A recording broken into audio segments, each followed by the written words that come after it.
السلام علیکم رحمۃ اللہ وبرکاتہ۔ میں ربیہ نصیب خان ایک نئی ویڈیو آ چکی ہے۔ آج یہ ویڈیو آپ کے لیے بہت ہی خاص ہونے والی ہے، تو اس لیے آپ سبھی سے گزارش ہے کہ ویڈیو کو لاسٹ تک ضرور دیکھیے گا۔ تو میں نے سوچا کہ برے عقیدے، رسمیں اور کچھ بڑے بڑے گناہ جو اکثر ہوتے رہتے ہیں، جن سے ایمان میں نقصان آ جاتا ہے، بیان کر دیے جائیں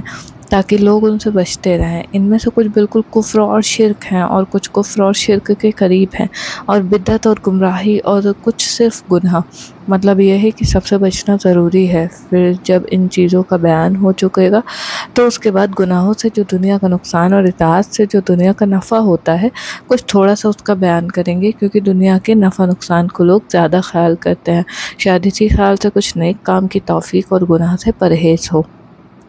کفر کو پسند کرنا، کفر کی باتوں کو اچھا جاننا، کسی دوسرے سے کفر کی کوئی بات کرانا، کسی وجہ سے اپنے ایمان پر شرمندہ ہونا کہ اگر مسلمان نہ ہوتے تو فلانی بات حاصل ہو جاتی، اولاد وغیرہ کسی کے مر جانے پر رنج میں اس قسم کی باتیں کہنا، خدا کو بس اسی قسم کی باتیں کہنا، خدا کو بس اسی کو مارنا تھا، دنیا بھر میں مارنے کے لیے بس یہی تھا، خدا کو ایسا نہ چاہیے تھا، ایسا ظلم کوئی نہیں کرتا، ایسا تو نے کیا، خدا اور اللہ کے رسول صلی اللہ علیہ وسلم کے کسی حکم کو برا سمجھنا، اس میں عیب نکالنا،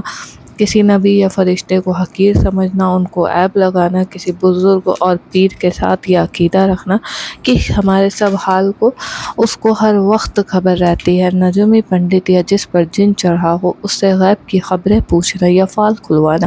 پھر اس کو سچ جاننا، کسی بزرگ کے کلام سے فال دیکھ کر اس کو یقینی سمجھنا، کسی کو دور سے پکارنے کے کلام سے فال دیکھ کر اس کو یقینی سمجھنا، کسی کو دور کے پکارنے اور یہ سمجھنا کہ اس کو خبر ہو گئی، کسی کو نفع نقصان کا مالک سمجھنا، کسی سے مرادیں مانگنا یا روزی یا اولاد مانگنا، کسی کے نام کا روزہ رکھنا، کسی کو سجدہ کرنا، کسی کے نام کا جانور چھوڑنا یا چڑھاوا چڑھانا، کسی کے نام کی منت ماننا، کسی کی قبر یا مکان کا طواف کرنا، خدا کے حکم کے مقابلے میں کسی دوسری بات یا رسم کو آگے چلانا، کسی کے سامنے جھکنا یا تصویر کی طرح کھڑا رہنا، توپ پر بکرا چڑھانا، کسی کے نام پر جانور ذبح کرنا، جن بھوت پریت وغیرہ ذبح کرنا،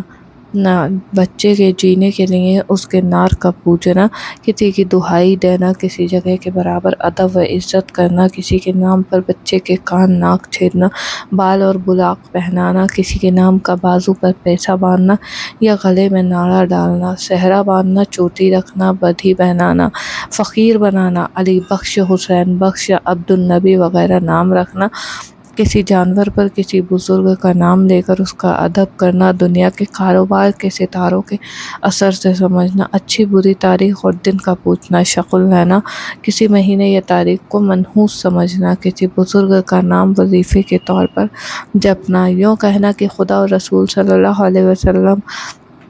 اگر چاہے گا تو فلاں کام ہو جائے گا، کسی کے نام یا سر کی قسم کھانا، تصویر رکھنا، خاص طور سے کسی بزرگ کی تصویر برکت کے لیے رکھنا اور اس کی تعظیم کرنا، قبروں پر دھوم دھام سے میلہ کرنا، چراغ جلانا، عورتوں کا وہاں جانا، چادریں ڈالنا، پختہ قبریں بنانا، بزرگ کی راضی کرنے کو قبروں کی حد سے زیادہ تعظیم کرنا، صحرا باندھنا، مہندی لگانا، آتش بازی کرنا، فضول سجاوٹ کرنا، گھر کے اندر عورتوں کے درمیان دلہا کو بلانا اور سامنے آ جانا، تاک جھانک اس کو دیکھ لینا، سیانی سمجھدار سالیاں وغیرہ کا سامنے آنا، ان سے ہنسی دل لگی کرنا، چوتھی کھیلنا، جس جگہ دلہا دلہن لیٹے ہوں اس کے گرد جمع ہو کر باتیں سننا، جھانکنا تاکنا، اگر کوئی بات معلوم ہو جائے تو اس کو اوروں سے کہنا، مانجھے بٹھلانا اور ایسی شرم کرنا جس سے نمازیں قضا ہو جائیں، شیخی سے مہر زیادہ مقرر کرنا، غمی میں چلا کر رونا، منہ اور سینہ پیٹنا، بیان کر کے رونا، استعمالی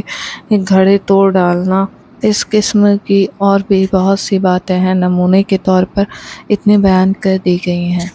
اور اسی طرح کچھ بڑے بڑے گناہ جن کے کرنے والے پر بہت سختی آئی ہے، خدا سے شرک کرنا، ناحق خون کرنا، وہ عورتوں ان کی اولاد نہیں ہوتی ہے، جن کی اولاد نہیں ہوتی ہے کسی کے سفر میں کچھ ایسے ٹوٹکے کرتی ہیں کہ یہ بچہ مر جائے اور ہمارے اولاد ہو، یہ بھی اسی خون میں داخل ہے۔ ماں باپ کو ستانا، زنا کرنا، یتیم کا مال کھانا، جیسے اکثر عورتیں خاوند کے تمام مال اور جائیداد پر قبضہ کر کے چھوٹے بچوں کا حصہ اڑاتی ہیں، لڑکیوں کو میراث کا حصہ نہ دینا، کسی عورت کو ذرا سے شبہ میں زنا کی تہمت لگانا، ظلم کرنا، کسی کو اس کے پیچھے برائی سے یاد کرنا، خدا تعالیٰ کی رحمت سے نا امید ہونا، وعدہ کر کے پورا نہ کرنا،